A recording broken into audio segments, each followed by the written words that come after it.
Buenas tardes. La conferencia que vamos a tener hoy en la tertulia de Farmacia Juan Bautista Chape Guisado se refiere a la viruela y vacuna en España y las colonias del ultramar antes de la llegada de la expedición filantrópica. Bien, se comprobó que era un problema sanitario. La viruela. A partir del siglo XVIII, el aumento de la virulencia de esta enfermedad variolosa supuso una preocupación sanitaria de primer orden. Se convirtió en una enfermedad social en el continente europeo y americano. Su presencia llegó a ser ininterrumpida.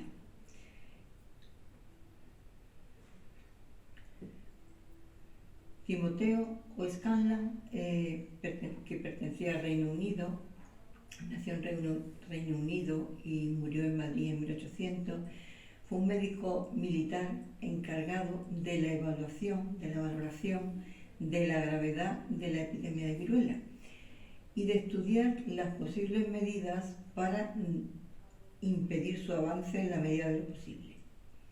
Y se caracterizó por ser un defensor de la inoculación de la viruela como medida profiláctica. Aquí tenemos una carta consultatoria al doctor Timoteo O'Scanlan y su firma. Todas las consultas sobre viruela se las hacían a él en ese momento. Y él escribió luego un ensayo apologético de la inoculación o demostración de la viruela. Las epidemias y concretamente la viruela, en este caso, determinaron el discurso de la sociedad. Sería suficiente un ejemplo de una epidemia que tuvo lugar en Lérida, concretamente en la misma ciudad. Y para la curación, los médicos de esa ciudad pusieron en práctica los métodos de un doctor muy conocido allí, que era el doctor Masdewal. Se informó al conde de Floridablanca que con este método se habían conseguido los más portentosos y maravillosos efectos. Era una fórmula magistral que él había confeccionado. Aquí tenemos al conde de Floridablanca, José Moñino y Redondo. Y este médico tan importante para la epidemia aquella de Lérida en ese momento era José Masdewal Terrades Llobet. Era natural de Figueras, Gerona. Y en la primera mitad del siglo XVIII estudió medicina en la Universidad de Cervera, de Cataluña. Y posteriormente, como casi todos los médicos catalanes y también andaluces, amplió sus conocimientos en la prestigiosa Universidad de Montpellier. La Facultad de Medicina de Montpellier hoy día se conserva tal como estaba en aquella época. Llegó a ser médico de cámara de Carlos III y Carlos IV, inspector de epidemias de Cataluña, presidente de la Academia de Medicina de Cartagena, socio del Real Colegio de Médicos y Cirujanos de Zaragoza y de las Reales Sociedades de París y Sevilla. Falleció en Cáceres durante un viaje con la familia real. Aquí tenemos un retrato de él, un grabado de Manuel Navarro. Las noticias sobre epidemias en los territorios coloniales de España en ese momento eran inciertas, llegaron de forma incierta. Y para que Carlos III dispusiera del mencionado médico, fue a Cartagena, donde se sufría una situación similar. Se publicó en la Gaceta de Madrid el 31 de octubre de 1800.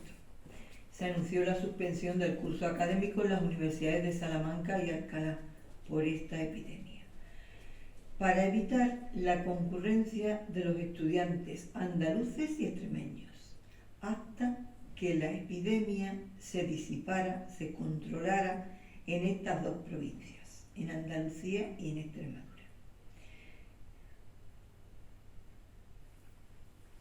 También hay otra cosa que hay que añadir, y es que los cronistas hispanos en Hispanoamérica, pues las noticias que ellos escribían de allí, de estos terrenos coloniales, eran inciertas durante los siglos XVI y XVII.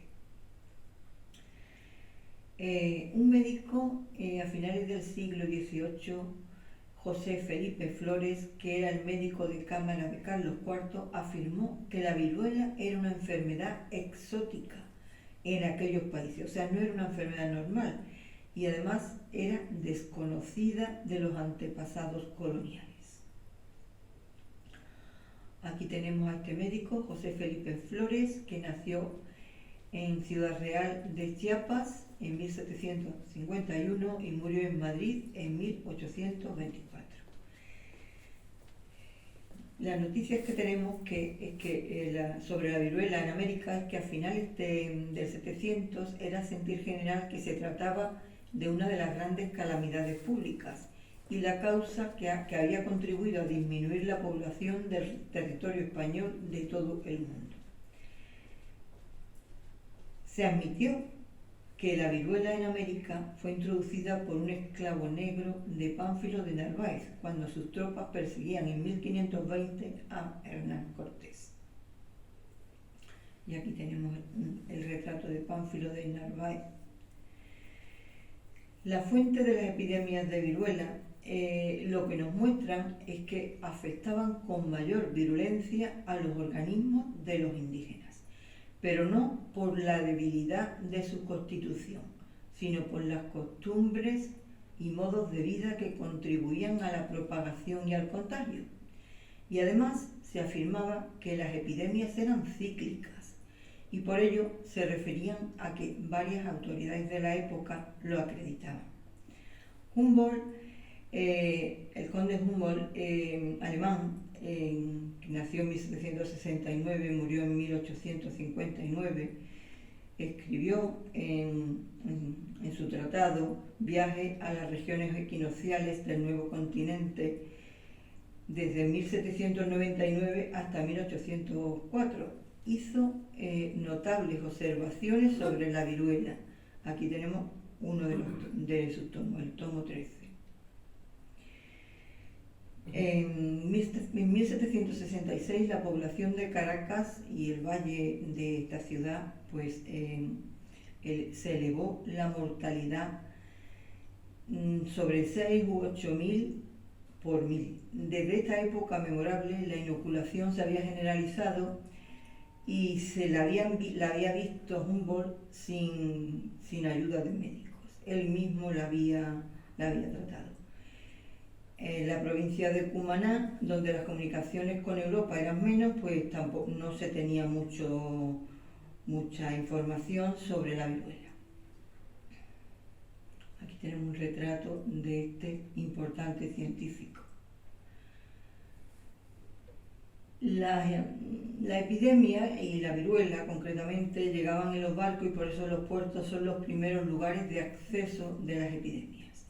De ahí que las medidas de las cuarentenas se generalizaran en todo el siglo XVIII.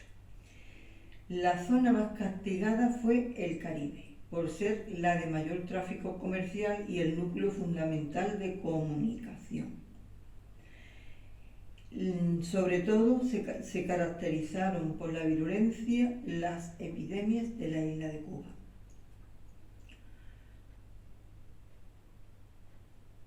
Betancourt-Massieu estudió que las Islas Canarias no se mantuvieron al margen de las epidemias. Igual que en América, las viruelas llegaban en barco y con frecuencia arribaban a sus costas por ser un lugar de tráfico comercial. Las que, según los escritos, fueron más importantes debido a la gran cantidad de muertos que hubo, fue en 1780 y la última con una altísima tasa en 1798. El problema era mayor en este caso, en esta epidemia, y venía condicionada por su proximidad a la isla, al continente, a China, porque como señaló Balmis, posteriormente en el Imperio chino reinan constantemente las viruelas y de donde siempre nos viene el contagio para Filipinas, causándonos la más cruel de las carnicerías. Vemos cómo tuvo lugar la inoculación antivariólica en España y en las colonias de ultramar. Los comienzos de esta práctica se desarrollaron en dos etapas de muy distintas características. En la primera se manifestó un claro rechazo a esta práctica, y esto impidió la penetración temprana de la técnica, seguida de una larga polémica. Luego, posteriormente, hubo gran difusión y amplia aceptación. Y fueron los médicos de Cámara del Rey y del protomedicato, primeramente se opusieron a la vacunación, y no precisamente por razones conservadoras, sino por prudencia. Posteriormente, en la segunda mitad del siglo XVIII, la introducción en España durante la segunda mitad de este siglo debe considerarse como una faceta más del proceso de renovación en la España de Carlos III. Un punto de inflexión de esta disputa que habría que buscarlo en los años finales del último tercio del siglo. La primera etapa, prohibición de la práctica, en 1757, por parte del protomedicato, en la publicación de una memoria sobre la inoculación de la vacuna de la viruela por Cristian de la Condamine, que tradujo al castellano Rafael Osorio. Y tenemos aquí la descripción de esta memoria, que luego fue traducida del francés por Manuel González de Batres. Fue publicada en 1780. La obra de la Condamine marca en Europa una nueva época en la apología de la inoculación, de forma que el protomedicato ya adoptó otra postura, y médicos españoles prestigiosos de este siglo, con auténtica proyección europea, como Gaspar Casal y Andrés Piquer, pues ya empezaron a adoptarla. Aquí tenemos un retrato de Gaspar Casal, otra de Andrés Piquer Arrufat. Además, por si fuera poco, se añadían motivos de tipo religioso, porque se decía que para prohibir y censurar este libro estaban basadas con texto en castellano y se contestaba el problema por la confesión reformada. Y ahora vemos los defensores de la inoculación. Fueron profesionales de la medicina europea de la Ilustración, y entre ellos algunos españoles. También médicos y cirujanos extranjeros residentes en España.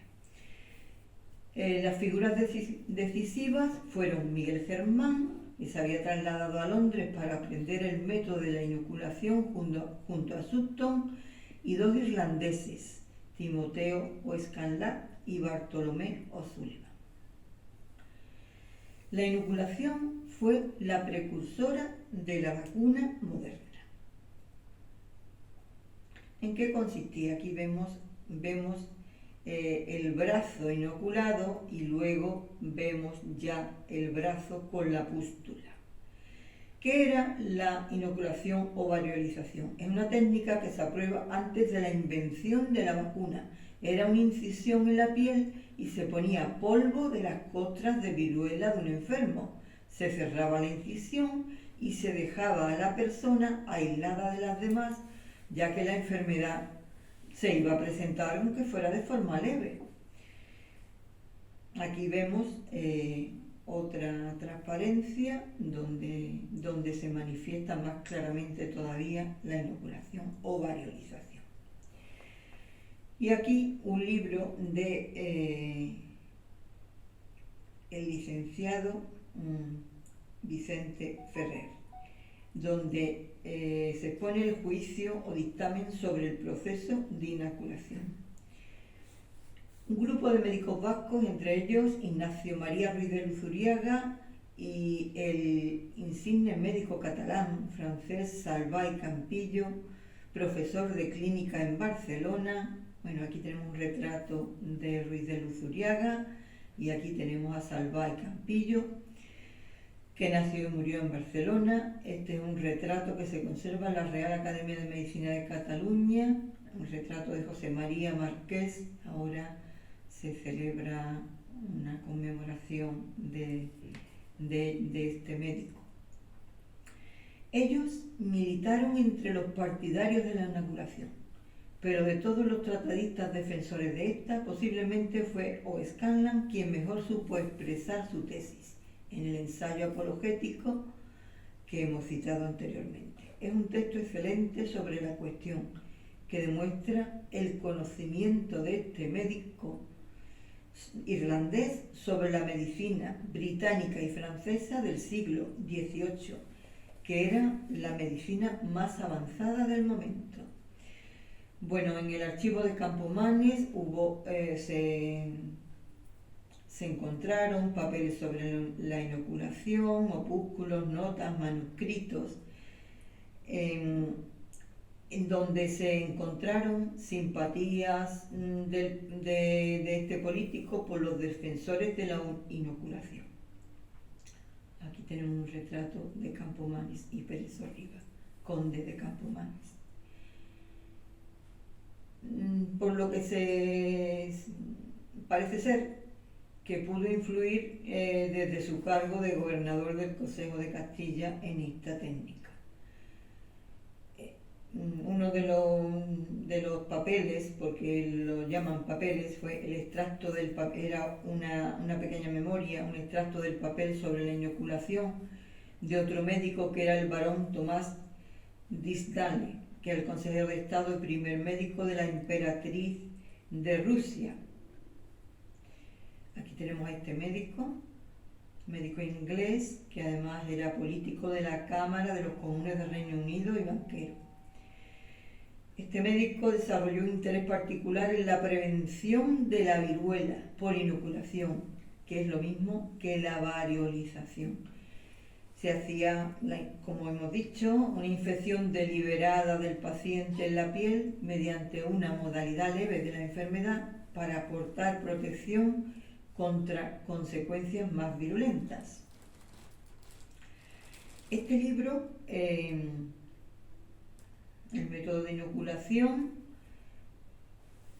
para la viruela, en 1769 alcanzó 5 ediciones.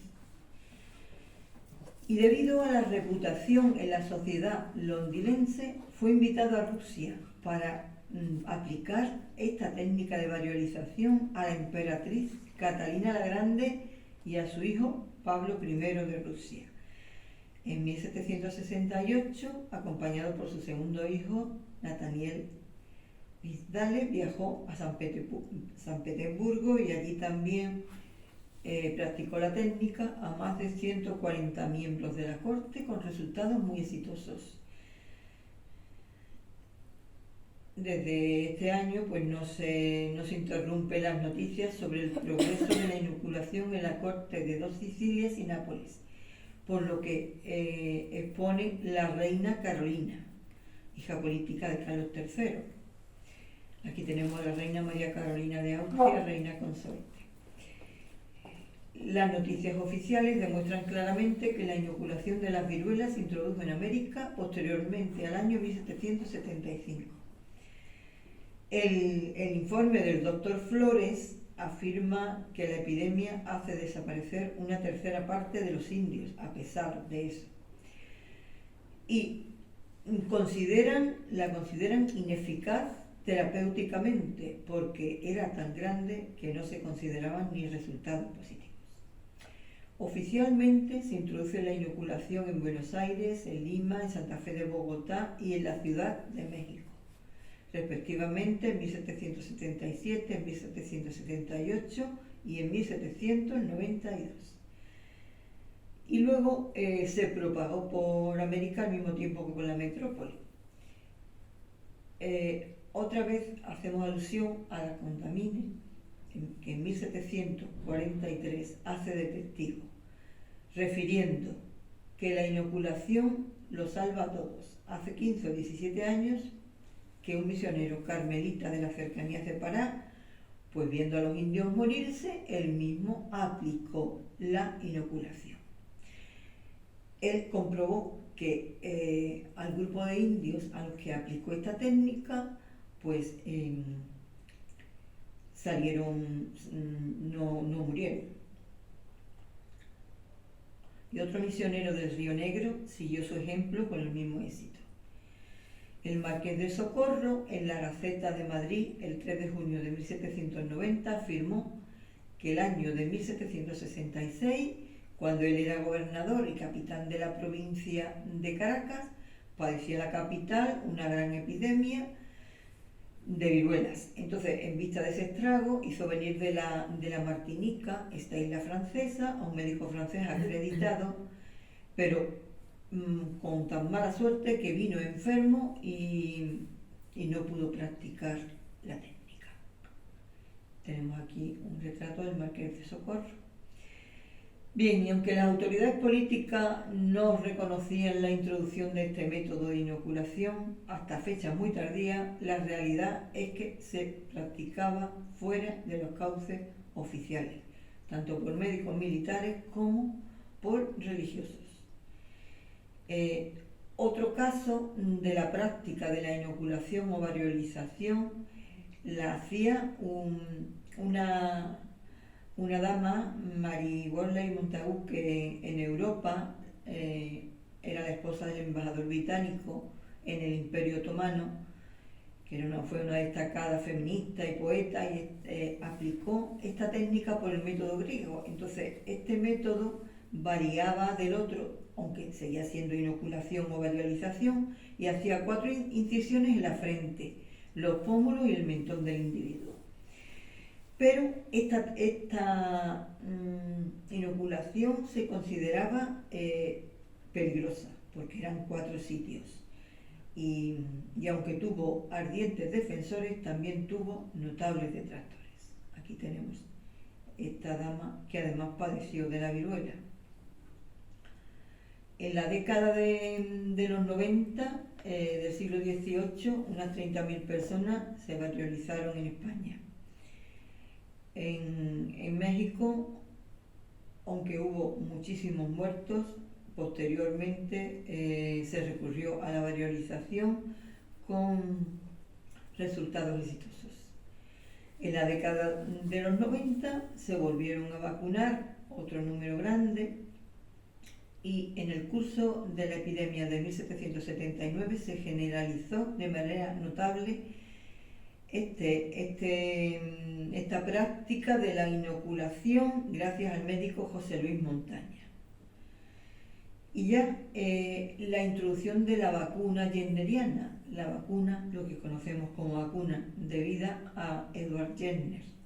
Este médico británico, nacido en 1749 y muerto en 1823, ejercía su profesión en el medio rural y había observado que las lecheras que ordeñaban las vacas del condado de Gloucester padecían un proceso leve de la variola vacín causada por un virus, el ortopoxvirus, y que las inmunizaba contra la viruela.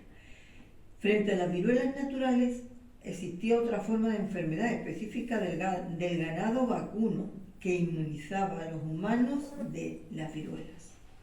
Aquí tenemos un retrato de este médico, de Jenner. En 1796, concretamente el 14 de mayo, Jenner inoculó al niño James Fish, de 8 años de edad, con linfa procedente de una pústula de viruela de la mano de Sara Nelmes, una vaquera afectada de variola vacín, y como era de esperar, la operación fue un éxito. Este joven quedó a salvo de padecer la enfermedad. 2 años después, en 1798, Jenner relataba todas sus experiencias en Han Inquiry into the causes and effects of the variolae vaccine. Bien, las vacas, como he dicho, eran de este condado, de Gloucester. Aquí vemos cuál era el origen de la vacuna. Vemos cómo ordeñan a la vaca. Él escribe en el compendio de la vacín o vacuna. Se propagó este descubrimiento pues como la pólvora. Poco tiempo fue introducido en Francia, en Italia, en España. En España, donde primero vino fue a finales de 1800 desde Francia. Una revista, en buena parte de divulgación científica y técnica, que era el Semanario de Agricultura y Arte, dirigida a los párrocos, era muy leída en ambos lados del Atlántico y fue la primera en dar el aviso. En ese mismo año se editaba en Barcelona el compendio de la vacín o vacuna. Aquí tenemos el niño vacunado según el método de Jenner, cómo tiene lugar la progresión de las pústulas de la vacuna, y este es un grabado de Fonseca en un libro, en una obra de Pedro Hernández titulada Origen y descubrimiento de la vacín. Se publicó en 1802 y se conserva en la Biblioteca Nacional. ¿Cuál fue el primer foco vacunador? Fue en Barcelona. En diciembre de 1800, Francisco Piliwen, que tuvo su existencia entre 1771 y 1826, con linfa vacunal procedente de Francia, inició las primeras vacunaciones en España. Desde Barcelona, la práctica vacunal se expandió por toda Cataluña. Segundo foco vacunador, Madrid. En Aranjuez, Madrid, se formó otro foco y lo capitaneaban Ruiz de Luzuriaga, Ignacio de Jáuregui, que era médico de la Real Familia y un cirujano también, el Tomás Bueno. Tercer foco vacunador, el País Vasco y Navarra. Los médicos fueron Lope García de Mazarredo en Bilbao, Salvador Bonor, José Antonio de Guízar y Vicente Luet en San Sebastián, y Diego de Bancés y Vicente Ramírez en Navarra. En Bilbao los primeros éxitos datan del 22 de agosto de 1801. Esta técnica fue ampliamente extendida por toda la geografía española. En el primer año de puesta en práctica de esta nueva arma preventiva, se calcula que en España más de 10.000 personas se beneficiaron de sus efectos. En 1803 la vacuna era una técnica ya muy generalizada. Había, como pasa con todos los medicamentos cuando tienen su inicio, un temor ante un posible desabastecimiento de linfa, pues como venía de Francia, la linfa procedente de Francia era transportada a España en cristales, y si no se inactivaba, y por tanto las vacunaciones eran efectivas. Entonces los médicos principiantes pues se conservaban en cristales esta linfa. Podemos decir que la difusión de la vacuna jenneriana fue práctica y teórica. Práctica porque tenían lugar las vacunaciones por los médicos y los cirujanos. Y teórica porque hubo difusión de los textos que os he citado. Desde la vertiente difusora tuvieron gran protagonismo los profesionales médicos y cirujanos, pero también, como os he dicho anteriormente, los sacerdotes y también los ayuntamientos, los ingenieros comerciantes. Por fin, un amplio abanico de ilustrados preocupados por el bienestar de población, pues estas premisas en una sociedad de economía básicamente agraria eran de plena garantía para una mayor riqueza nacional. Y aquí tenemos otro texto, este concretamente es de la primera edición de Jenner. Esta es la mano de la vaquera que viene ilustrando el libro, y la representación de pústulas de viruela, y aquí tenemos las vacas, y veis cómo están las pústulas representándose dependiendo del tiempo que hace que se vacunó a la persona. Durante el primer quinquenio de difusión vacunal se editaron casi 50 textos. ¿Y qué pasó con estos textos? Pues bien, se difundieron tanto en España como en América.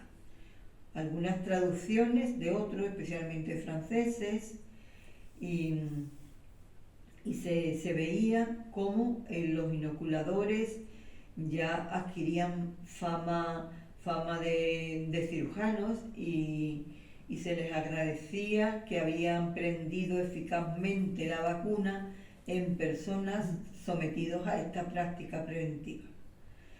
Pedro Hernández fue una persona que hizo un libro de grabados y que el parisino Moreau de la Sarthe, traduciendo a Francisco Javier de Balmis, lo tradujo al francés. Francisco Javier de Balmis fue, como sabemos, el director de la expedición filantrópica de la vacuna. Se difundió rápidamente esta técnica jenneriana y vemos otra vez, ay, es que le estoy dando para atrás. Aquí vemos cómo la madre vacuna al niño. Estos textos eran didácticos, se enseñaba a la familia a vacunar, porque no siempre había médicos y cirujanos para inocular la vacuna. Esta es la portada del libro de Moreau de la Sarthe, que se llamó Tratado Histórico y Práctico de la Vacuna, se editó en Madrid en 1803. Y aquí vemos cómo evoluciona la vacuna en los diferentes días. Desde el día 4 al 15 varía el tamaño y el color. 5 años después de la publicación del descubrimiento de Jenner, pues en 1803 el rey de España, Carlos IV, que había perdido a su hija María Teresa por la viruela, aconsejado por su médico de corte, Balmis, mandó organizar una expedición para extender la vacuna a todos los dominios de ultramar, América y Filipinas. Fue la primera expedición sanitaria internacional de la historia. La expedición salió del puerto de La Coruña el 30 de noviembre de 1803 y se considera la primera expedición internacional. Y aquí tenemos el retrato de Francisco Javier de Balmis y Berenguer, director de la Real Expedición Filantrópica de la Vacuna, a las posesiones americanas. Y nada más, muchísimas gracias por vuestra atención. Ya. Muy interesante.